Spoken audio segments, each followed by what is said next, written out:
Well, hey guys, good morning. Good morning. I'm really excited this morning because we're going to hear Jesus speak to us a little bit differently. And so you've heard through the Bradens a couple of thoughts from Revelation. I'm just going to kind of pick up where they left off. You know, we've been in this series talking about how Jesus speaks to us. And in chapter 2 of Revelation, verse 19, you've heard it a couple times already. I'll read it one more time. It says this: I know all the things you do. I've seen your love, your faith, your service, and your patient endurance, and I can see your constant improvement in all these things.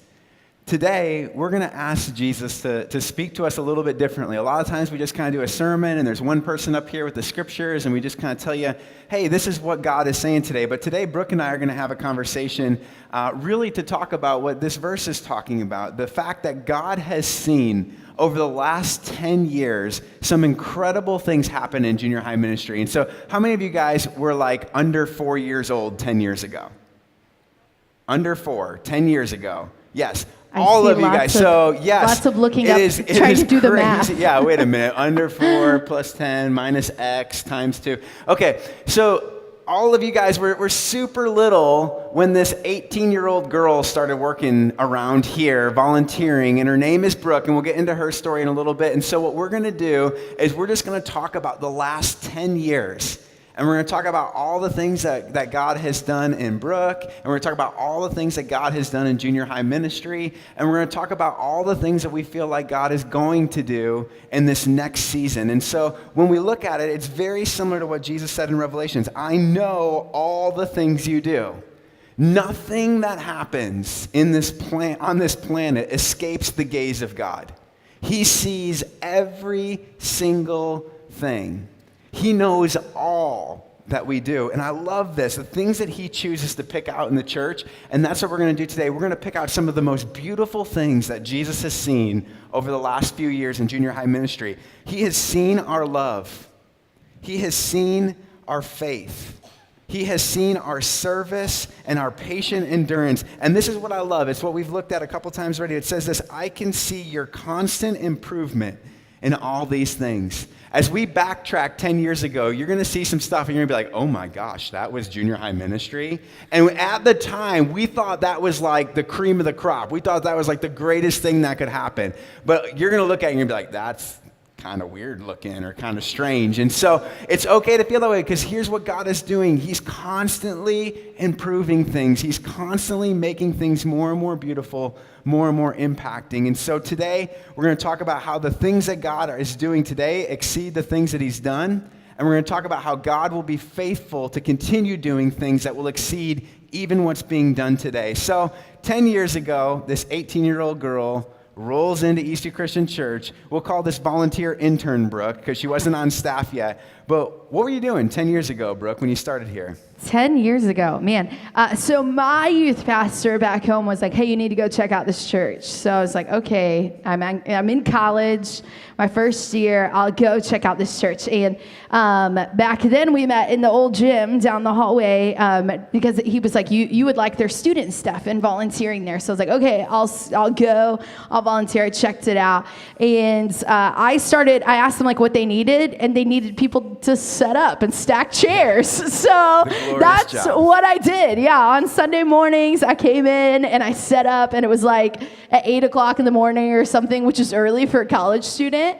But I would get up and I would come and I would set up chairs and hang out, and got to meet the staff at the time there. Joel Craig was on staff, and Drew Moore. And really just started doing that. So when they, do you want me to keep talking from there? I mean, this is your day, so we can just I could just say whatever I want. Yeah. If you get something wrong, we'll change it for the next service. Oh, but okay, great. The reality is, guys, today we just want to celebrate with Brooke and see this ministry that she was talking about is called Oasis. So many of you guys maybe have heard of stories of Oasis, but Oasis was high school and junior high all together. So like 6th through 12th grade. So some of you guys remember coming into the gym as 6th graders, like after Sixers camp and stuff, and you were like, oh my gosh, look, there are 8th graders in here. We used to make you guys do that with 12th graders, so you'd like roll in and be like, this place is filled with giants. Literally, they're ginormous people like Zach Thompson, who are like, 6'14", I don't even know. 6'14". Yeah, but that was Oasis. We're and strong so, with our math so today. Brooke, you started coming into Oasis. What was kind of the feel? Were there a lot of junior high students in Oasis? No, A few junior high students? It was so you said it was like, I felt scared kind of coming in because it was way down the hall. It was in this long gym, and you would like walk in the back, and it was like a carpet floor gym, like one of those, and it was really dark, like before and after the whole time. No, that's not it, but that's okay. But it was super dark, and like you would come in and you'd have to like walk all the way down, and you couldn't see anyone short. So I think there were no junior hires. There may have been, what we're saying is there may have been hundreds of junior hires in there. We just never saw them. We just couldn't see them. Because it was dark and they're short. It was terrifying. No, so there were not a ton of junior high kids. They were super intimidated to come in. And kind of beyond that, like they started, when I started like loving it, like started to really, I was like, oh man, I dig junior high kids. Like this is pretty awesome. One of the things, Joel Craig, the junior high pastor at the time, asked me to lead a 6th grade small group. And I was like, I have no idea what that's like. So, and there's not many of them here. But then I went on Wednesday night to lead a group, and there were a ton of kids. And I was like, oh, okay, like here's where the junior hires are. Like, awesome. So I started leading a 6th grade group there, which was super fun. And Sundays got to start working with worship kids, which was pretty cool. So kind of between the two of those, Drew found out like I had grown up singing and competing and doing all that stuff that way. And he's like, hey, I think you could teach girls how to sing because they haven't done that here. We haven't used students in that way. Would you start to do that? And then Joel was like, will you lead a 6th grade small group? And so I was just like, I love this place. Like, yes.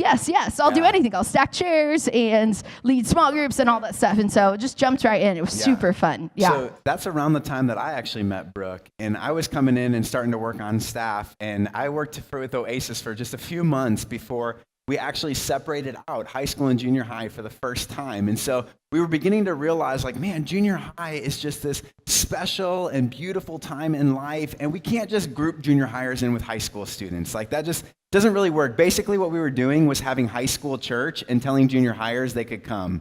And that just wasn't good enough for junior high. And what we began to see with Joel and that team starting to form and Brooke starting to come in and being a little bit more involved, it was like, hey, we think we can do something awesome just for junior high students. And so Oasis began to transition into the Edge, which a lot of you guys know and were a part of in some way, shape, or form, the Edge. And what happened? So right away when we start the Edge, what do you guys see happening? Oh my gosh, it was so cool. So like I told you, you could not see junior high kids on Sunday. Like there might be one or two, because every now and then like one would do a meditation or something. It was like once in a blue moon, like, hey, junior hires exist. But we started January 2009, which was like, January's kind of a weird time to start something, right? It's like cold and boring outside. And it started, and literally it was like a 300% jump. Yeah. Like we walked in the first day and there were hundreds of junior high kids. And you can throw that space up there, Damien. The one that was up there earlier, we got that space right there, this big concrete room that was painted ridiculous colors. And we walked in and we had no idea what was going to happen. And at that time I was still a volunteer, and it was like we could not find enough chairs for the room. Like they were not ready for it, which was so awesome. We were like, there are junior hires coming to church. Yes. They've just been hiding because it's terrifying to walk in that room. So it was awesome. And in that move from Oasis over to the Edge and kind of that immediate hundreds of students showing up for the Edge, we were just like, this is something awesome. This is the beginning of something really, really cool. And so we began to really develop the junior high ministry. But as a church, what we started learning in that season was how to really love students. And Brooke said that when she first started, she was falling in love with students. And what began to happen is we were realizing like junior high is this crazy, awesome time in life. And we need to create some specific space and some specific programming just for junior high students. And so as a church, we really began to fall in love with junior high. It was crazy. Like you started seeing junior high t-shirts around, and you started hearing people talk about junior high students. And it was like all of a sudden everybody became aware of this group of people, you guys, and the church was deeply, deeply falling in love with students, which is just one of the coolest things that I think began to happen in that season. But that's not too quickly after that you become a staff member. Yeah, I came on staff that first year. Part-time Brooke. Yes. And so what was your first job on staff officially? Well, I was 10 hours of junior high worship, which I told them no twice when they offered me. They offered it twice, and I said no. And then finally, because I was like, I don't know that I want to be a worship leader like all the time, but I really felt like I had gotten to watch the ministry for a few months, and I was like, there are junior high kids that are like freaking awesome. Like they practice all week. They, they're doing. They're just doing all this stuff in their free time. They're great singers. They can play instruments. And I'm like, you're not tapping into any of that. At that time, it was all college students that led worship. No students, students occasionally they passed communion and offering. Mm-hmm. They didn't get to do any worship stuff. And so I was like, no, I will not come on staff as a worship leader, but I will come on staff and teach kids how to lead worship, because I think you have all these kids out there and they can do it. Like, they're freaking awesome. And so let's teach them how to do it. Mm-hmm. And so, I came on staff that year. Yeah. It was a worship pastor, something. Worship pastor Brooke, yeah. Yeah, and worship pastor. But you kind of hinted at this, but in this season, and this is one of the coolest things that began to happen, we really saw junior hires start to show up, and it was kind of the way that we were like, oh, this is really neat. But what Brooke began to see was that junior hires had gifts, talents, and abilities that could be used all over the place. And so talk a little bit about how the serving nature, the serving culture of the junior high ministry began to develop. Oh my gosh, it exploded. Like I said, they got to do it once every few months, maybe, to do a communion meditation or something like that, but it really was so untapped. And so when we moved in there, it was like, okay, students, what do you want? We kind of had formed a leadership team of junior high kids, and it was like, what do you guys want to do? What do you guys love to do? And they wanted to own it, which was awesome. And I was like, great, we'll teach you how to own it. This is yours. It's not ours. I'm not here to do, I'm here to do church with you, and let's do it together. And so they got to start serving communion and offering and doing the meditations that you see. We started doing worship, and it was I had no idea what I was doing, which was awesome. So we all got to figure that out together. It's I don't know, let's try to make music together. I don't know. Yeah. And it was so fun. And so they started owning that, and then they wanted more, which was so cool. So they went from really owning our space. When you came in, you saw students owning every part of it. You're like, this is junior high church. And they really wanted more. So some students was started loving, some of you guys love kids in here, right? Love little kids. And so some of you guys paved the way to start to serve in, at that time, it was Kids View, but Eastview Kids, to start serving there, which was they were we didn't know what to do with junior hires, because you guys were I really want to serve and I really want to help. And they're like, I don't know how to let you help. Yeah. And I was like, I think they can do it. I would trust them if I had kids. Yeah. So let them do it. I think they could do it. Yeah. And then from there, we started doing mission trips that were specifically, they had done a few in the past, but it would be 10 students that got to go or something like that. And it was well, more than 10 students want to go and they want to serve and they love the world. And so how can we go out there? And so our trips and stuff started to grow too, for us to have options to do trips and things. It was pretty cool. It just exploded. Yeah. It was crazy. Well, and I think we have a few photos of some of the first students that started hanging and serving, right? Do we have some of our band I have guys? Some of our, yes, we have some band photos back there. These are good some photos, of our guys. first band photos, I think there's one of Brandon and, yes, those are students in there with our, you guys probably know, some of our high school students are in there. And then there's another one of the three guys. Of our three original. Yes. Okay, these guys, where is he? Will Alexander is going to be so mad that, I pointed him out right there. Will Alexander, that is Will in junior high back there, where you could hardly see him over the drums. And now he is a professional drummer and is incredible. He was our very first drummer. One of my favorite things about coming down to the edge and seeing Will drum were that his headphones were 3 times the size of his head. They were so big. They were ginormous headphones. Yes.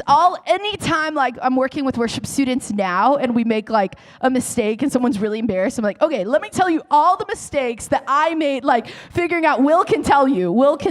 I was I don't know how to lead a band. What the heck am I doing? And Brandon up there, and I was all right, let's do this. We had so many songs fall apart. And then we finally got in the groove. It was after a year or two, we were I think we could do this. We can get through songs and we can do it. And man, look at him now. So it was pretty awesome. They owned it. One of the things that began in that era, guys, was the belief that junior high students can be the church, that junior high students can lead other junior high students in worship, and junior high students can serve one another within worship services. And You heard Brooke talk about how we really started owning the service as junior high students, but it wasn't just that. I mean, the church was beginning to get affected. The community was being affected. I mean, the trips, I think we have a couple of photos too of trips and stuff if you want to talk about. Brooke said that the trip started, we used to take like 10 eighth graders to Mexico once a year. That was it. Like that was like the only mission opportunity. But we began to see these trips the more we started opening up to junior high students and believing that junior high students could change the world, the more we started seeing junior high students literally changing the world. I mean, what was that like? It was awesome. Oh my gosh, it was so awesome. Like literally, I really miss some of this right now. Like we used to go and literally we would start at Mexico. We would go to, that was one of our global partners at the time. And Casas por Cristos, who we worked with, they did not have groups of students that would come do this. Like usually it was mostly adults and maybe a student or two sprinkled in there. And so I remember us always working like one of the first times that we went and we built 2 houses. And it was like people are living in cardboard boxes on a dirt, like just on a plot of land, and we're going to come in and build a house in 3 days from the ground up with it's going to be junior high kids, and it was awesome. And so this is actually one of those trips. You might recognize some faces in there. Right there, Zach Thompson, who is our host today, back there. He's a little taller now, and Keegan right there, who is playing bass. Both those guys are small group leaders, ministry partners here, own it. James Warren right there, who was the very first guitar player ever in junior high, which was awesome. I think there's some other photos of some of our trips. Let's look at it. There's like the Mexico team. Oh, that's one of our teams. That's New York. Guys, today, one of the really cool things is we've got a really awesome New York partnership as a church. And junior high kids, we were the very first team to ever go to New York, and they thought we were crazy. They were like, why are you sending junior high kids to New York? But that's one of our teams. Yep, they're there working in a soup kitchen. There's one of us on the Brooklyn Bridge, or in front of the Brooklyn Bridge, that you could throw up there. Yes, just 8th grade kids owning it. And you'll recognize a lot of those faces if you know some of our high school students there. But man, it was so cool. And there's one of our Mexico team up there. Is there one up there of the whole team? Yes. Okay, so that house behind us, literally we would come in and it was just a ground, like just the ground. And in 3 days, junior high kids would build an entire house with working lights, with a working fan, with locks that they could lock their door because it's super unsafe areas. And it was awesome. Literally got to put a roof over their heads. So, and we got to we started taking like that trip that like they used to do was like 10 kids. And we would take like 150 kids on different trips in a year. It exploded right away. So, and you guys have probably heard, around here we'll say things like, we don't just believe that junior hires are the church of tomorrow. Like we really believe that junior hires are the church of today. And you see that now on Sundays. You see that in our space and in these services. You see that throughout our church, up and down the hallway. No matter what department you go into, there are junior hires that are serving in every area of the church. You see that around Bloomington Normal. You see that on these mission trips all the way out to our global partners. Junior hires are everywhere being the church. And that's one of the coolest things that we've seen happen over the last 10 years is as we've begun to give opportunities and as we've begun to open up the door for junior hires to serve, more and more opportunities have started to come. It's to the point now where there's more requests than we could even fill because people believe in junior hires so much. I remember the first year we used to do No Sweat and CIY Engage, which we would do like Rockford and then Cincinnati. And the first few years it was like, just like I felt like I was like trying to convince them every time on the phone. I'm like, our students will own this. Like, tell us what the project is. They would love to do it. They'll do a great job. And every year it was just like, I don't know that they could handle it. And it was like fighting for it. I remember the first year that I'm talking to Matt Gilchrist on the phone, and he's like, that was the director of that at the time. And he was so pumped for our church to come because he's like, your students do an excellent job every time, building relationships, doing the projects.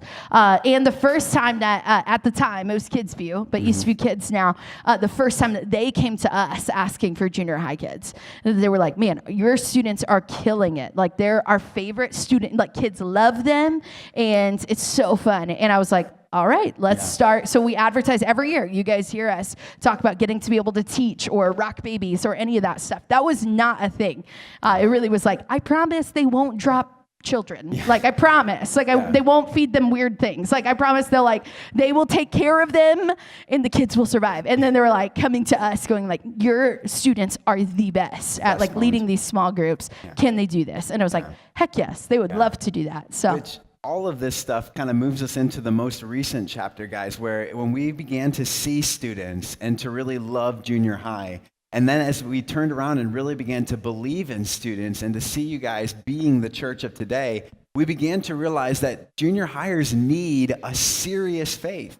Like, we can't just tell you like the Jesus loves me, this I know, for the Bible tells me so, and sing this little light of mine in here. Like, we've got to talk about God in a real way. We've got to talk about what's really going on, and we've got to really begin to identify who Jesus is and who we are in light of that. And so this last season of ministry has really been focused on who are we in Christ? What does it look like to have an identity that's rooted and established in Christ? And so, Brooke, a huge part of that has to do with the small group ministry and the things that are going on here in groups, which is where you've been working for the last few years. And so what do you see in terms of students grabbing hold of their faith and in the small group culture at large for junior high ministry? Yeah, when I was asked to do the small groups piece of it, I was like, I don't know what I'm doing, but I'm sensing a theme here. Yes, every season. step, everything. I always say that, like here in this place, when people talk about calling, and it's like, oh, I'm called to go do this, and it's so exciting. I'm like, that is not. I feel like calling is hard, and I'm like, I have no idea what I'm doing, but man, I know that God is leading me to this. And only by His grace will I survive. So that was that. Man, so worship services were going great on Sundays, and we're coming on Wednesdays. I was still leading a group at that time, but it was like hundreds of kids, actually at the time, I will say 100. It was like just under 100 kids. We're kind of crammed in one area. We were here on campus. They were doing a large group teaching time. It just wasn't exciting, if we're honest. Like, kids weren't loving it. And I just thought we could do more. I'm like, man, I just feel like we can go deeper. Again, it was like just watching students. I'm like, I think they can go deeper. They have more in them. And so I was like, I think we should move off campus. Like, what if we did that? And people, again, thought I was crazy. And so I was like, no, I think we could do it. I think we can go into camp, like off campus, into homes. And I think it could take us to deeper places. Like, students want to own their groups. And it did. It exploded. We planned on doing that. We like practiced it here in church, on campus for a year. And like everyone kind of got their own room. And it was like, oh, we'll do that for 2 years. Then we'll move into homes. And we immediately outgrew the campus. Outgrew it. There were like groups meeting in the cages. There was a group meeting in my office, like just in hallways. We have to explain it. In the like backstage area, there are cages. Oh yes, as like storage cages. Like storage we didn't cages. Put students we did in not cages. Put That's a key that's the fact. Thing. Sorry. The cage area. So your sixth grade boy groups that are like, when your leader's like, you get it together. It's not because we put people in cages. Yes, no. In the cage, it's like meeting in someone's garage, but like someone could walk through all the time, and it's like cold and sounds terrible in there. And it was like, I don't know, I don't have anywhere else to put you, so meet there. It was terrible, but also awesome, and it just exploded. So yeah, I mean, we got to the point, like, I don't know how much more you want to know about groups, but I just feel like there was kind of this rumor, guys, going around, not just here, but like all over the country. When it comes to junior high ministry, people are just like, oh, junior hires, they just want to eat pizza and drink Mountain Dew and play games. Like most junior high ministries were like, hey, just entertain them for a night of the week while their parents go to small group or while their parents, and it was just like, we don't believe in that. The students that we know love Jesus, and the students that we know want to study the Word, and the students that we know pray the most beautiful prayers. Like, there was something about the real, authentic faith of junior high students that really started to grow, and small groups was the place where that was happening. Yeah, up until that point, there just wasn't, like, I felt like kids were asking big questions, but there wasn't room for them really to do that. So, and yet, as, like, the world was, like, really surprised that all these people were walking away from their faith, like, when they were done, and it was like, well, we don't talk about deep things, so why would they know? Like, they don't, like, that's an issue. And so it's like, let's make room for that, because students are asking big questions about who Jesus is. Aren't we all asking, like, who we are, right? Like, we don't know who we are. We're awkward and weird, and, like, who did Jesus make us to be, and who the heck is He? And so it was like, man, I think we can get in circles like crash people's basements, eat snacks, still have some Mountain Dew, but also like just have really killer conversations and not just love Jesus now, but love Jesus forever. And that stuff happens when we ask the hard questions. We ask like just the hard things and have this really cool small group leader that cares about you and knows where you are to go in this sea, like I could miss you, but to go, man, they know whether you showed up to group or not. And they're going to go, what are you thinking about? Like, who do you think Jesus is? Like, what do you think about that stuff? And start to have deep faith right now. Not to be the church later, to be like, you're going to grow up and be the church, but you're the church right now. And people loved it. And so it was like, I think we were all just so hungry for that. And we saw that as we exploded. Well, and if you guys are following, here's kind of the progression. So at the beginning, when we started some Sunday stuff, we began to see students and really fall in love with students. Then we began to see the potential in students, to unleash students to serve and to be the church of today. And then we realized, like, we've got to equip students to do that. And so today, there are dozens of adults and people that aren't ministry chaperones. Like, they don't show up to babysit. They show up to shepherd, and they show up to invest in students, and they show up to give their experience and their wisdom over to students so that you guys can really grab hold of these things. And that's what Brooke's really been doing for the last few years, has been building these adults who can lead small groups and shepherd students and teach and instruct those big questions, those hard things. And I just kind of want to go back to this little piece from Revelation, and you've heard it again, but verse 25 says that, Jesus says, I don't want to ask anything more of you except that you hold tightly to what you have until you come. Guys, we know this is a adventure season for us. Like, Brooke is going to tell us a little bit here in a minute about what she's doing, and we've got a brand new thing coming here in junior high. I don't know what it's going to be. I only know that God has been faithful every time something has changed here. Every time something changes here, God is faithful, and you can hold tightly to that. You can hold tightly to the faithfulness of God. You can trust God through every change, not just in junior high ministry, but for the rest of your life. You can trust the faithfulness of God. And here's what I know. Here's what I know that you can hold tightly to here at Eastview. Eastview loves junior high students. We love junior high. It is an amazing time in life. Eastview believes in junior high students. We believe that you can and need to be the church of today. And Eastview is going to continue to invest in junior high students. We're going to continue to put awesome staffs together. We're going to continue to recruit the best volunteers. We're going to continue to trust you guys and train you guys to lead each other in amazing ways. And so I just want you to know that you can hold tightly to the faithfulness of God, and you can hold tightly to the fact that you are known, loved, believed in, unleashed, empowered, equipped, invested in to be the person that God is making you to be today. And so, Brooke, kind of in this season, guys, you may not know this, Brooke went to Harvard for like the last 2 years. She's online Harvard, not like flying to Massachusetts all the time. But like, she went to Harvard, got another degree, is entering into this awesome business job out in Denver, Colorado. She's going to get to be closer to her family. You guys got to hear a little bit about all this cool stuff. But Brooke, as you're going into adventure, what do you hope for these guys? What do you hope for this next season of junior high ministry as we also jump into an adventure now? Oh, gosh. I hope, man, I just pray so much that you guys really will hold tightly. And I hope that you heard that in our story to go, there have been lots of scary things that we didn't know what the heck we were doing. And we didn't know what was to come. And yet when we look at it, and I shared that with our teams this morning just to go, it has gotten better every year.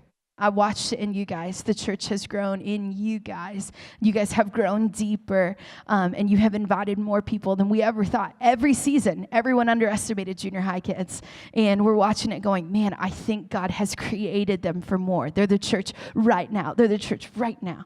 And that's what I hope for you guys, is that you'll press in, that you really will hold tightly. And I shared this with Charlie this week, but just to remember, like, every time I think about it, and as I think about sending you guys off, I want you guys to know and to remember, I've shared this a few times, but man, I was 15 when I came to know the Lord. And it was because of students who had fallen in love in junior high and who were living out their faith in high school. And they invited me to church. I'm not from a Christian family. 10 years later, look at what God has done. And I just think so much my life is their legacy of faithfulness. I would not know the Lord had those girls not been in my choir in Colleyville Heritage High School and invited me to come to church with them and then invited me to go on a retreat with them, and I met the Lord there. And so you guys can have a hugely eternal impact by loving people and by loving the Lord. So hold tight. In every season, it's scary and it's hard, but I believe his spirit is so near to you, and you are the church right now. You're not the church of the future. You're the church right now. So live it out. Ask hard questions and dig deep. He's got incredible things in store for you.